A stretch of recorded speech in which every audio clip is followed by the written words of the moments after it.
galera, estamos aqui agora começando novo programa, novo quadro, Histórias de nada. Vocês vão saber daqui a pouco. Censurado para menores de 18 anos, mas se você quiser rir um pouco, assista o vídeo, que eu sei que vocês vão gostar. Coelho Andrei, convidado especial, ele vai contar suas histórias fantásticas que acontecem com ele. Conte, Andrei, suas histórias. Pois é, vou te contar uma vez que eu tava indo pra aula, ó. Eu saí, né, de boa, de manhã cedo.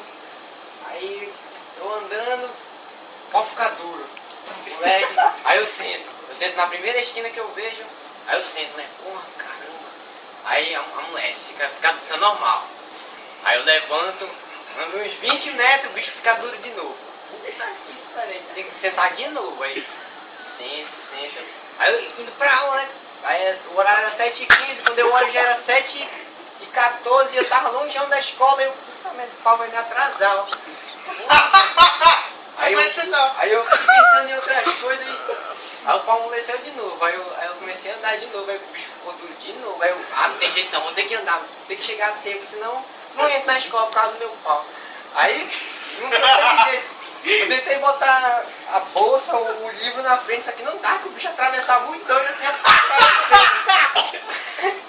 aí... Pois é, pessoal. Valeu aí. Até a próxima. Quando eu tiver outra história pra contar aí, eu falo aí pra vocês. Falou. E essa foi a apresentação do Andrei. Eu sei que alguns riram, outros não riram. Quem riu, quem gostou, gostou. Quem não gostou, dá um tapão na cara do outro aí que tá do lado. E essa até a próxima.